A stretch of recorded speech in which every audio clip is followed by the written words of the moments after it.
How do you explain कि मोदी जी की जो स्पीचेस है, अगर आप मोदी जी की स्पीचेस देखें और आप पहले उनके साथ करीब से इन एन अर्लियर लाइफ काम भी कर चुके हैं, उनको आप समझते हैं, आपने कई बारी in your past associations with him बात की कि भाई he has evolved from the speeches he used to make as Gujarat chief minister and his whole persona is not built on Hindu मुस्लिम।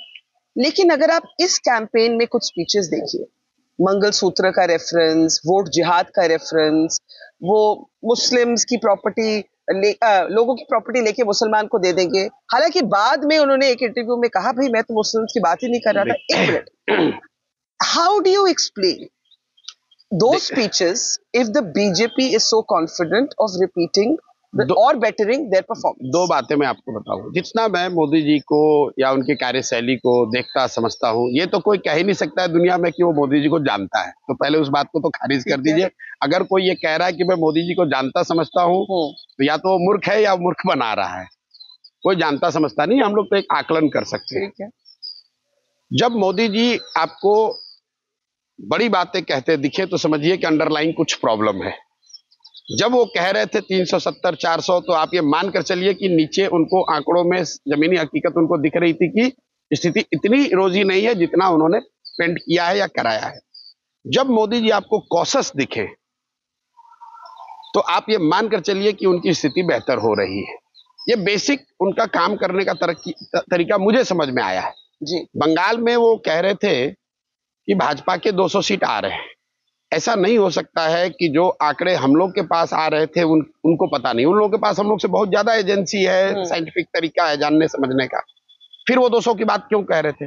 क्योंकि उनको भी मालूम है कि हम बंगाल बुरी तरह हार रहे हैं। जीतने का एक ही तरीका है कि लड़ाई शुरू होने से पहले इतना भौकाल बना दो कि टीएमसी वाले हथियार डाल के भाग जाए। टीएमसी भगी नहीं, हम लोग डटे रहे तो उनको 77 आया।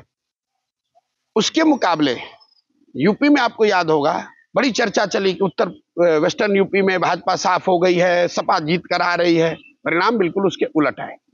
वही चैनल जो मोदी जी भाजपा के खिलाफ एक शब्द भी नहीं कहते हैं, उन्होंने हल्ला मचाया कि वेस्टर्न यूपी में भाजपा बिल्कुल बहुत खतरे में। क्यों?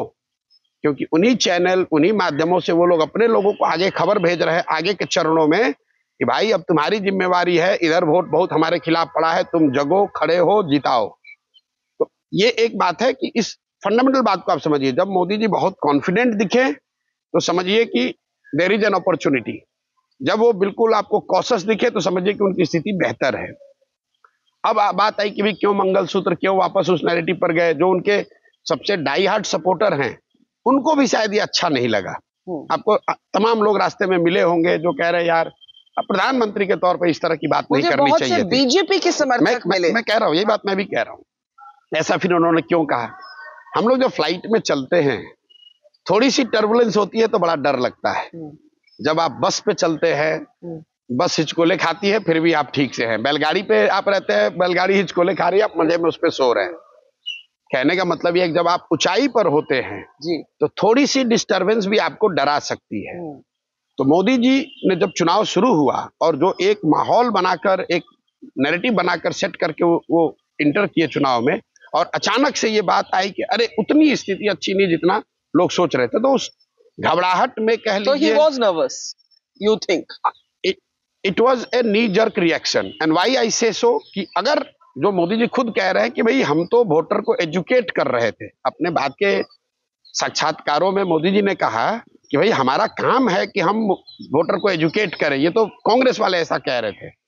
तो कोई मोदी जी से ये नहीं पूछ रहा है कि अच्छा आपने पहले राउंड में जो एजुकेशन का काम शुरू किया था अब क्यों रोक दिया? भाई रोक इसलिए दिया कि दूसरे तीसरे राउंड से उनको वो स्थिति स्टेबल होती दिखी, तो अब वो अपने इमेज पर वो रिस्क लेकर, वो धक्का लेकर चुनाव जीतने का प्रयास नहीं कर रहे। वो लग रहा है कि अब चुनाव निकल रहा है तो क्यों वो रिस्क ले।